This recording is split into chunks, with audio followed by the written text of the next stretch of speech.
And this morning, let's start the bulletin with, of course, the latest numbers that's been released by the government on the number of coronavirus cases. The total cases now stand at 31,787. The death toll, unfortunately, has breached the 1,000 mark. 1,008 deaths have been reported so far in the country. We're also breaking down the state-wise data for you. Maharashtra remains the worst affected state, with the total cases at 9,318 and 400 deaths being reported so far. In Gujarat, the total cases stand at 3,744 with 181 deaths. The national capital has reported 3,314 cases of coronavirus and 54 deaths so far. Those are the latest numbers as of 6:30 this morning. Here's also a look at the top 5 developments that you need to know on the coronavirus outbreak in India.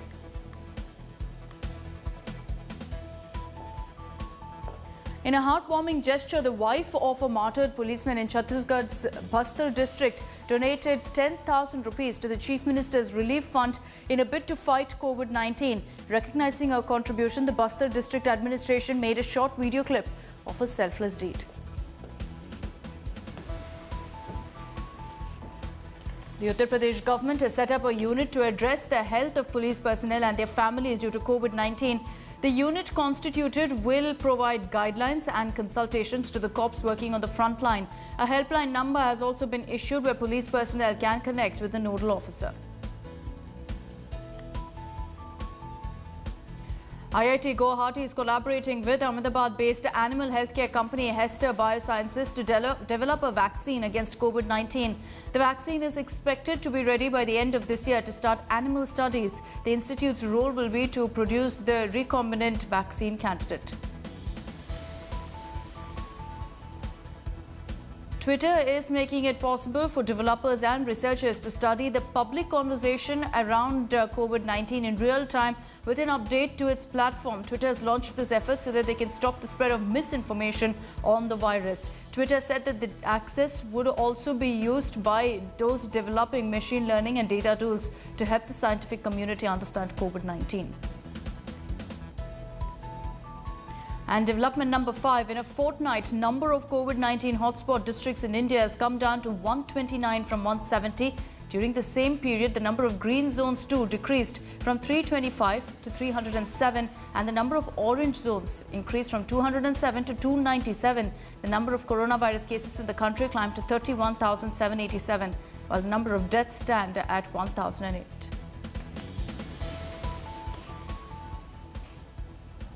Our focus this morning is on what's expected to happen post-May 3rd. The centre is all set to ease restrictions in some parts of the country. This is when phase 2 of the lockdown comes to an end. Now, after reviewing this lockdown situation in a meeting, the Ministry of Home Affairs decided that the new guidelines to fight coronavirus will come into effect from May 4th. Under the new guidelines, the MHA said that considerable relaxations will be given to many districts. The government said that there have been tremendous gains and improvement in the situation. According to the MHA, new details regarding the post-May 3rd situation will be communicated in the coming days. No matter where you live, no matter which state you live in, all indications suggest a graded lift of the lockdown post the 3rd of May. Where you live and in what corona zone you reside in will indicate how much of the restrictions will be lifted. Curbs will be lifted in green zones while life will continue to be tough in the red. Red zones identified as areas of major outbreak. Areas contributing more than 80% of corona-positive cases in the state. Following the strictest containment measures, residents there might see no change post 3rd May. The new normal will on soon. And in India, till now, there are 160 districts that have been red zoned, 123 of them with large outbreaks. The question, in what will be the benchmark to decide a red zone? Will it be a district, a locality, or even just buildings? Till now, the centre has advised states to red zone entire districts, while the ICMR has left it to the states. The states, in turn, don't want entire districts to be red zoned. But if you fall in the green zone, which means no cases recorded in the last 28 days, then there will be some semblance of the old life back. Till now, certain curbs have already been lifted. In Karnataka's green zones, shops can open with social distancing. Individual shops can open with 50% workforce. Industry in rural areas can begin. Manufacturing with access control in special economic zones. In Maharashtra, industrial activity allowed in orange and green zones. Export-oriented units and SEZs in green zones are also allowed. In the national capital, Delhi, shops with non-essential items are open. Electric fans, books, shops open. In Punjab, curfew will be relaxed from 7 a.m. to 11 a.m. In Gujarat, state government offices have begun working. 4,000 industrial units outside hotspots are allowed to begin. In Kerala, government offices, financial institutions, pharmacies, agriculture activities are already allowed. While in Rajasthan, shops selling electrical goods are open, mobile recharge stationery shops open. Irrespective of May 3rd, till now, only the state of Punjab has extended lockdown for the next 2 weeks, with relaxation between 7 to 11 a.m. The other hoping just about somehow to strike a balance between the human and the economic cost of this pandemic. Bureau Report, India Today. And well, the Ministry of Home Affairs has framed guidelines for students, migrant labourers, pilgrims as well as tourists who've been stranded due to the nationwide lockdown. The MHA has asked all states to appoint nodal officers to in fact develop some SOPs for receiving and evacuating those stranded. As per the MHA, states need to consult each other and agree mutually for the movement by road. As per the MHA guidelines, all those who want to move back to their home states will be screened, and only those found asymptomatic will be allowed to proceed. On arrival, all evacuees will be quarantined by local health authorities. MHA guidelines come days after multiple states urged the centre to allow evacuation of stranded students and migrant labourers.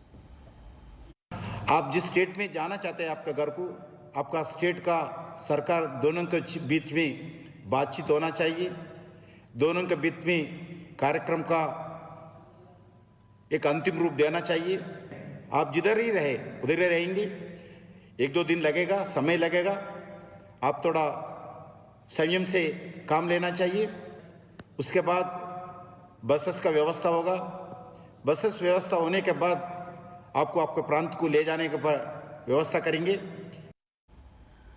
And well, Punjab has become the first state to extend the lockdown beyond 3rd May for 2 additional weeks. Punjab Chief Minister Captain Amrinder Singh said that it was necessary to continue with the lockdown restrictions for some more time, as the decision was taken after a thorough examination of the report by the expert committee set up to formulate the state's exit strategy and the inputs received from various sections of the society. The lockdown in the state will remain enforced till May 17th, though limited easing of restrictions will be in place from today, from 7 a.m. to 11 a.m. every day. The limited relaxations include permission for the opening of all registered shops except those in malls with 50% strength of workers from 7 to 11. ਅਸੀਂ ਅੱਜ ਫੈਸਲਾ ਕੀਤਾ ਕਿ ਅਸੀਂ daily 7 ਵਜੇ ਤੋਂ ਲੈ ਕੇ 11 ਵਜੇ ਸਵੇਰੇ ਅਸੀਂ ਇਹ ਲੋਕਡਾਊਨ ਲਿਫਟ ਹੋਊਗਾ। ਤੁਸੀਂ ਬਾਹਰ ਆ ਸਕਦੇ ਹੋ ਆਪਣੇ ਘਰਾਂ 'ਚੋਂ, ਦੁਕਾਨਾਂ ਖੁੱਲ੍ਹੀਆਂ ਹੋਣਗੀਆਂ 7 ਵਜੇ ਤੋਂ ਲੈ ਕੇ 11 ਵਜੇ ਤੱਕ, ਉੱਥੇ ਵੀ ਤੁਸੀਂ ਜਾ ਸਕਦੇ ਹੋ। ਇਹ ਜਿਹੜਾ ਲੋਕਡਾਊਨ ਔਰ ਕਰਫਿਊ ਹਾਲੇ ਅਸੀਂ 2 ਹਫ਼ਤੇ ਤੱਕ ਕਮ ਸੇ ਕਮ ਇਸ ਨੂੰ ਅੱਗੇ ਰੱਖਾਂਗੇ, ਫਿਰ ਆਪਾਂ ਨੂੰ ਹਾਲਾਤ ਦੇਖਣੇ ਪੈਣਗੇ। Let's also get you all the latest updates coming in from Mumbai, which is the worst affected city across the country, with cases surpassing 6,000 and nearly 400 deaths. The Mumbai Metropolitan Region Development Authority has now started building a 1,000-bed facility at its exhibition ground. This is in the Bandra Kurla complex. All the details in this report.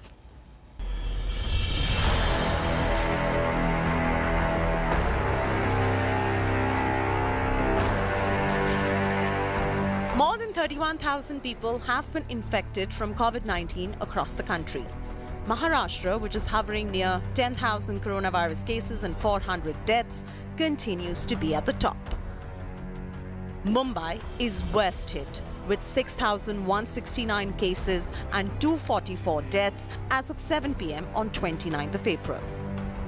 With the cases rising, the Mumbai Metropolitan Region Development Authority has started building a 1,000-bed facility at its exhibition ground in Bandra Kurla complex. The hospital will cater to non-critical COVID-19 patients. In the next 15 days, the ground will be able to host up to 5,000 beds. Once this facility is ready, MMRDA is going to hand over this facility to the BMC, that is the Mumbai Municipal Corporation. But since a full-fledged hospital is being made here, the technical expertise and the designs for the entire hospital is being provided by Jupiter Hospital in Thane to MMRDA. On Wednesday, Mumbai's Dharavi slum, which is Asia's largest, saw 14 new cases in 24 hours itself. Number of infected persons in Dharavi went up to 344 with 18 deaths. With Pankaj Upadhyay in Mumbai, Bureau Report, India Today. Life is slowly returning to normal, particularly in the green zones of the state of Karnataka. 14 districts across the state, you've got lockdown restrictions being eased, and locals are clearly relieved as well as happy. Here's what life after lockdown looks like in Karnataka. The first day of respite from lockdown in Karnataka's green zones. 14 districts not affected by coronavirus. India Today visited Kodagu to find out firsthand how life has changed. For one, people seemed relaxed and relieved. And happy to say that our Coorg is becoming green zone. Of the first day, you can see now itself people are maintaining the social distance. The state government has allowed all shops in green zones, including those selling non-essential items, to reopen. Industrial operations have also begun with proper social distancing. This is the KSRTC bus stand, but because buses are still not allowed on the roads, the entire bus stand has been transformed into a market, vegetables and fruits. Now, it's very interesting. In spite of this, people are still maintaining social distancing and following the rules. हम लोग सिर्फ 3-4 customer को अंदर लिया, उनको कुछ दिया, जितना हमारे पास स्टाफ कभी 8-10 रहते हैं हम लोग, लेकिन आज सिर्फ 4 हैं, 50% कहा दिया है, 50% के अंदर ही रखे हैं.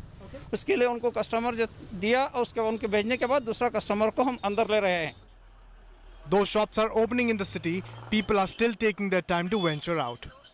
Where it's a green zone, people are absolutely maintaining safe distance, social distancing, and we make sure everybody comes in with a mask. They are extremely relieved that finally there is a relaxation in the lockdown, and they hope that things remain like this. But for that to happen, people have to follow the rules. Wear your mask, good hygiene, and practice social distancing. With video journalist Madhuwar, Nolan Pinto for India Today in Madikeri.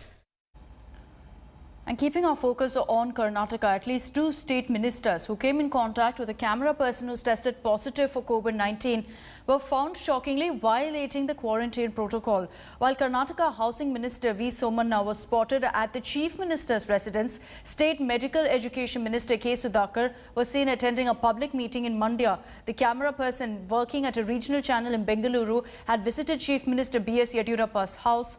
Apart from Somanna and Sudhakar, he also took reactions of Deputy Chief Minister Ashwath Narayan, State Tourism Minister C.T. Ravi, as well as Home Minister Baswaraj Bommai. While Deputy Chief Minister, the Tourism Minister and the Home Minister have tested negative and are in quarantine as per protocol. Results of Somanna and Sudhakar are awaited, but they clearly didn't bother to follow the quarantine protocol. Health Minister Sriramlu ji, your colleagues, cabinet colleagues, Mr. Sudhakar and others had come in contact with a positive TV channel camera person. They are primary contacts. They have tested negatives, 3 of them who are in home quarantine, but Sudhakar and Mr. Somanna are not under home quarantine, sir. Is this not flouting of norms? Are they not breaking rules? No, definitely we can do this. Actually, whatever you told me, that right, I have got some information, this, whatever you're telling. I will speak tomorrow itself only to Sudhakar and that to someone also. So they have to be in the home quarantine, right, for 14 days? Yes, that is right. That is the rule, sir. Yes, that is the rule. Over to Tamil Nadu, which remains one of the worst affected states due to coronavirus. Chennai is among the worst hit cities and remains in a state of lockdown with more than 200 containment zones. We get your ground report from Shalini Lobo. The coronavirus cases in Tamil Nadu continue to surge. COVID infections have already gone past the 2,000 mark and there is a state of high alert across Tamil Nadu. Capital Chennai remains on the edge, with 202 streets marked as containment zones. The high-risk areas have been sealed and movement of locals restricted. The city has been in a state of super lockdown for 4 days now.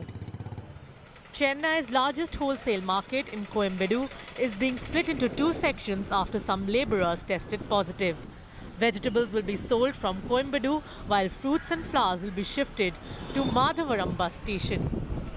Chief Minister Edapadi Palanisamy held a high-level meet with coordination committees and district collectors on Wednesday to monitor the operations.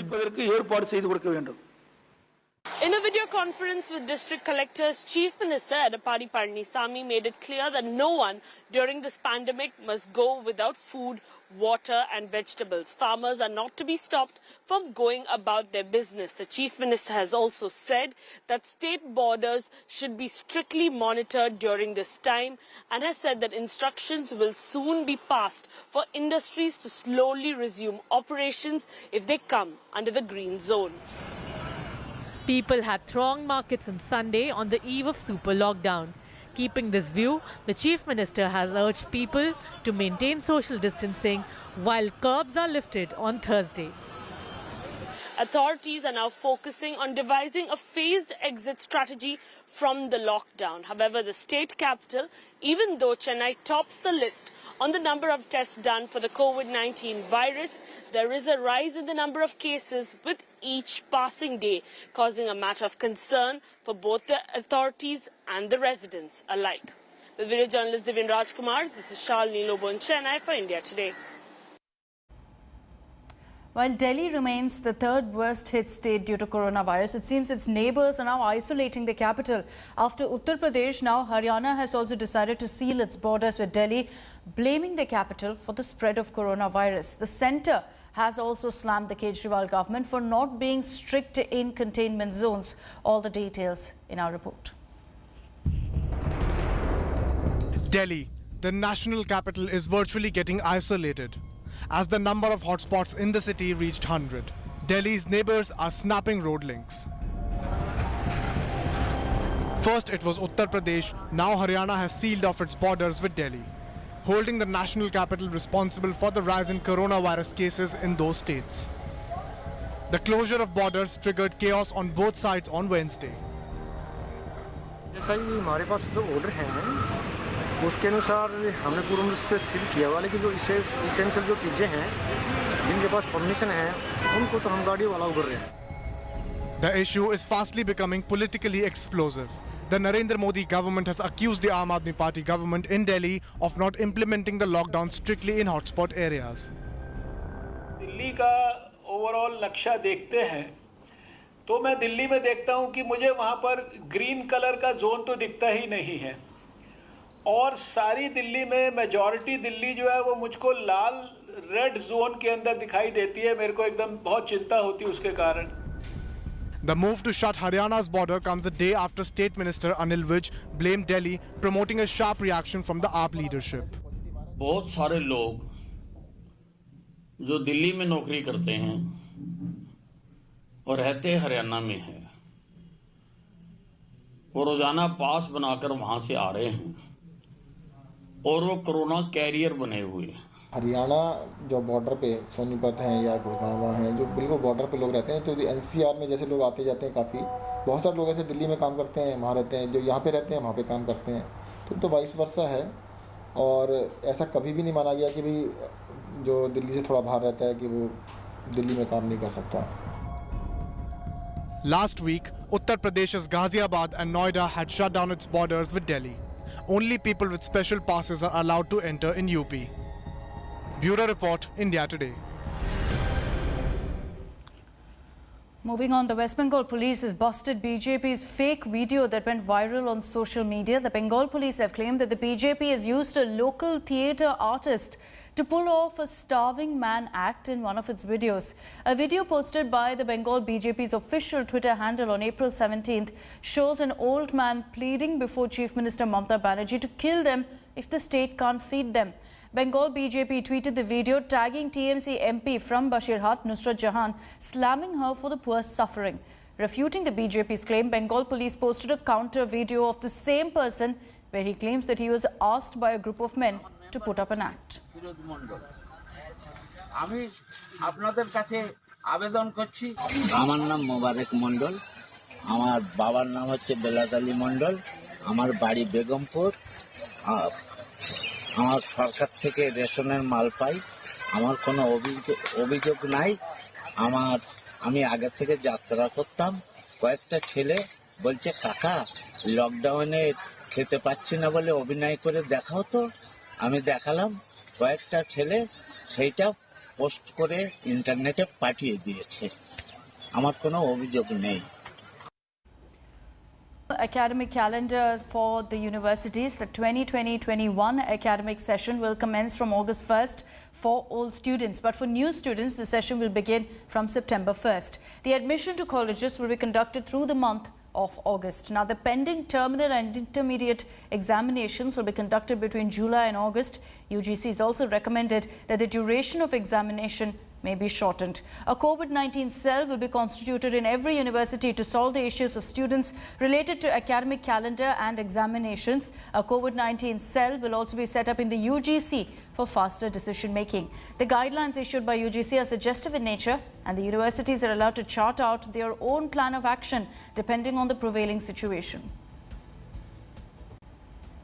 And with that, we're slipping into a short break here on India Today. For all the latest news and updates on coronavirus, you can log on to our website, indiatoday.in. You can also download the India Today app. We hope you're staying home and staying safe.